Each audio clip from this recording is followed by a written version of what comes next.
Hello, my name is Li Xuan He, and this is my sign name. Welcome to Deaf What Interview. We are interviewing Hodan Youssouf. Thank you for joining us. Can you tell us a bit about who you are? I currently live in Montreal, Quebec, a francophone province. I've lived here for many years. I think it's about 20 years. Before I moved here, I was born in Africa, in a country named Somalia. Here are a couple ways you can sign Somalia. You can use either one of the two. Even though I was born there, my family moved to France. I grew up there because of the education system. In my home country, Somalia, there was no access services for deaf people. At that time, Somalia was considered a poor country. Since 2005, there have been significant improvements in terms of access. They finally have a school for the deaf there. This was way after my time. I moved to Canada in 1989. I moved around wherever my father went. We finally settled here in Canada. Deaf education was the primary reason why we moved here. I am the only deaf person in my family, and the rest of my family is hearing. My dad wanted the most accessible education for me as a deaf person, and I am grateful to my father. My parents stayed in France, while my older siblings took care of me. And that was until 2000, which was the year I graduated from high school in Ottawa. And that was where I grew up. In about 2001, we moved to Montreal, and so that has been many years in passing.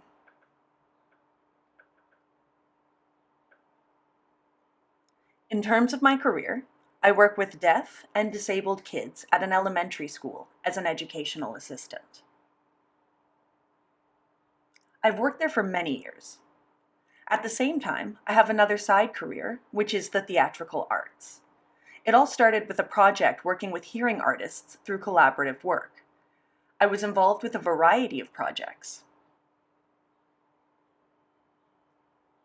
I provided them examples as a deaf person, educating them about access, and they have improved over the years.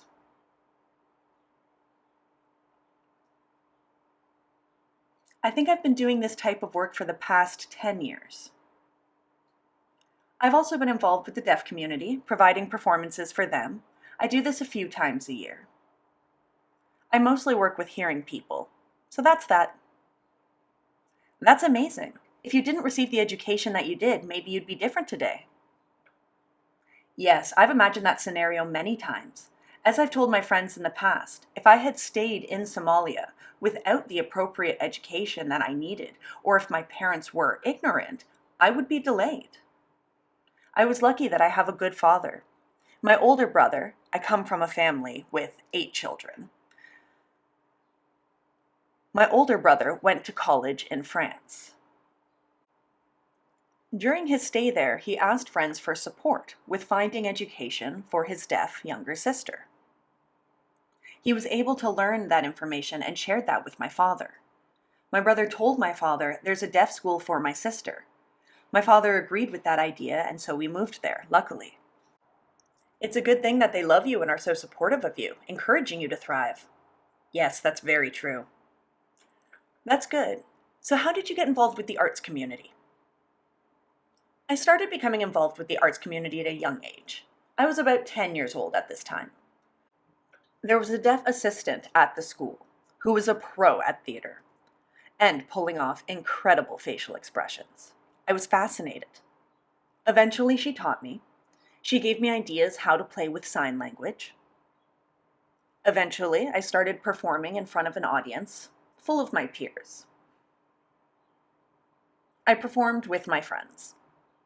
That deaf assistant taught me the importance of sign language and the importance of using sign language rather than using signed exact English.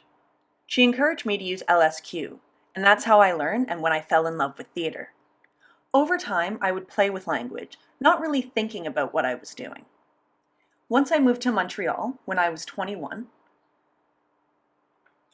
I learned about a deaf club where there were gatherings. And they always had shows there. I wanted to perform, so I became involved with other deaf performers. And we performed different events at the club. So we performed every month, including Halloween, New Year's, and we did that until about 2005, when the club slowly became inactive.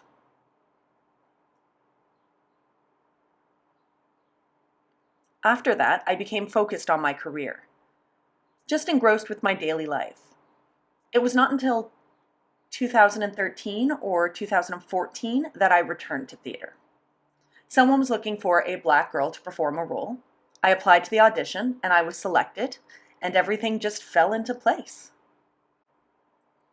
I've worked on different contracts and projects in a theatrical capacity.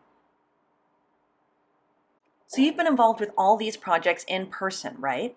So now, how has the coronavirus impacted that? 2 years ago, in the year 2020, I was involved in some really cool projects. 3 deaf people were involved with a hearing show, and it was a really big project in Montreal. We were going to finally perform in front of a large audience, so it was a great opportunity to show an example that deaf accessibility is possible. It was proof that deaf people can act, reframing the thinking that deaf people can't. Many people have never seen a deaf person in their lives, so they are invisible to them. They don't exist in their reality. Hearing people are focused on the hearing world. Even hearing disabled folks have more visibility. There was a huge lack of deaf representation, and finally it was shown. What happened was the 2020 pandemic caused the cancellation of the show. There was no rescheduling. Canceled just like that. When will it happen? I don't know. Over time, other projects emerged. Luckily, through friends and networks, I was able to act via Zoom. I was not used to it, but I tried it out. It was heavy on my eyes. I prefer performing in person, on stage, seeing each other and interacting with the energies. Zoom is okay. But luckily, I am always at home. School and work have been paused. How long will that last?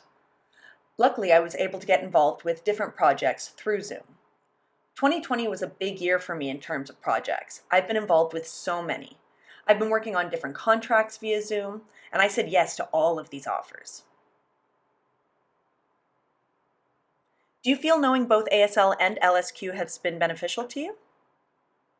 Absolutely. My first languages are LSQ and French. Growing up, I used these languages. But when I lived in Ottawa, I had to learn both English and French in the classroom. My deaf teacher knew ASL and was fluent in written English. She taught me words and meanings in English. I was so curious, so I learned more. I'm fascinated with languages. I've always been quite a nosy person growing up since childhood, always curious. Languages, theater, acting, and all sorts of different things. At that time, I saw the English language before, but I only knew French and LSQ. I knew some of the students from Belleville who used ASL. But I never thought I could learn these languages through a class. I learned the basics of English, and eventually I became better at it through socialization and using the languages more often. The ASL deaf community has taught me this language, and my reception was better than how I expressed myself in ASL. ASL and LSQ are different languages, so it was hard for me, and I had to differentiate between ASL and LSQ, as they are separate languages. Still today, I'm code switching. I'm borrowing signs from both languages, and I need to separate those two. Sometimes I think a sign in ASL is cool, and I try to use it in LSQ, but it belongs in ASL, not LSQ. LSQ is my language. Before, you were involved with a few projects. Do you mind telling us a bit about them? In October of 2021, back in 2021, here in Montreal, there's a festival, Phenomena. And I was involved with Phenomena 2021. The show happens every year on stage. We had an audience of both deaf and hearing people. We worked with Kim, who is a hearing woman, who really wanted deaf artists to be involved with her show. In this production, the artists were free to express themselves however they wanted to. This show included, but was not limited to, acting, poetry, music. Phenomena is a unique opportunity for mostly hearing artists to showcase their work. But where are the deaf artists?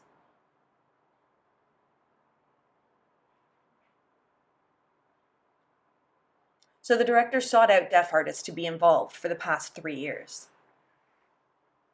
Finally, we were able to perform on stage. We had a smaller audience due to coronavirus limitations.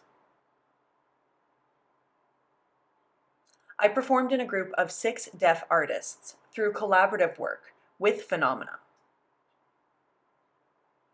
And we created The Awakened Eye.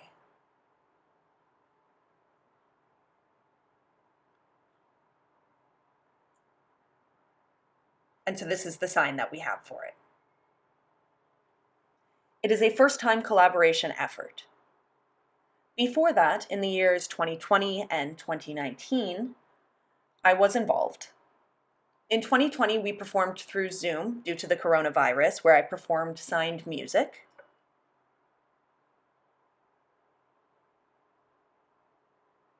In 2019 and 2018, we had stage performances. So finally, we're back on stage. There's 6 of us.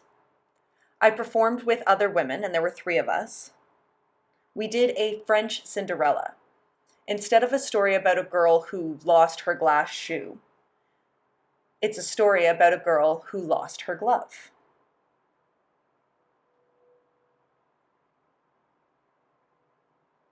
When the glove was found, she met her prince and fell in love. So that's the most recent project. We also performed that on a weekend last October, but that's not the last of it.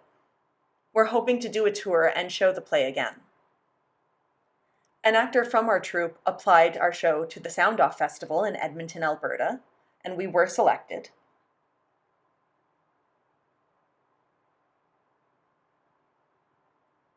So we're flying out to do live performances, and it's titled The Myth of the Rare Hand. We are applying our show to be featured in the Clin d'Olé Festival in Reims, France.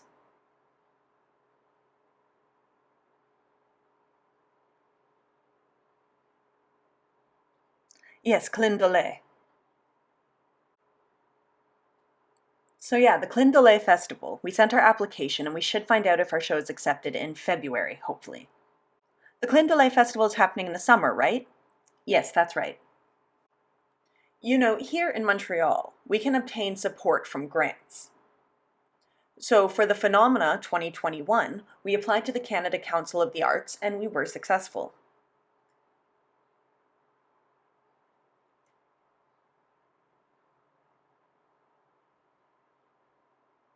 We also got a grant from the Montreal Arts Council. We sent in our application there, and we were successful.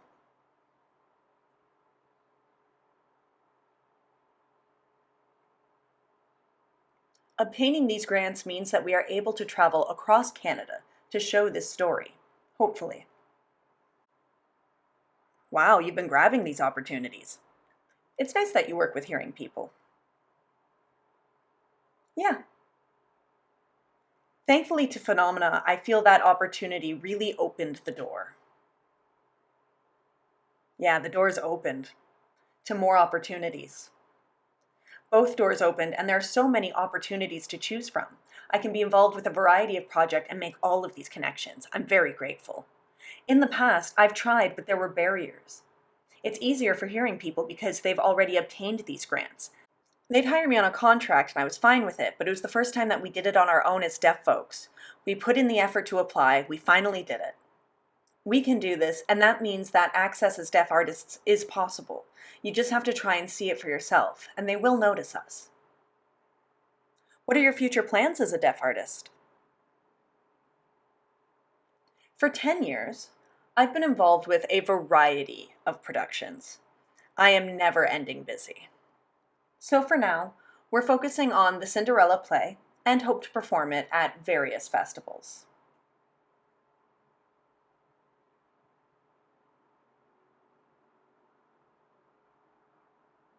Afterwards, my plan is to empower deaf youth who have talent that has been sleeping.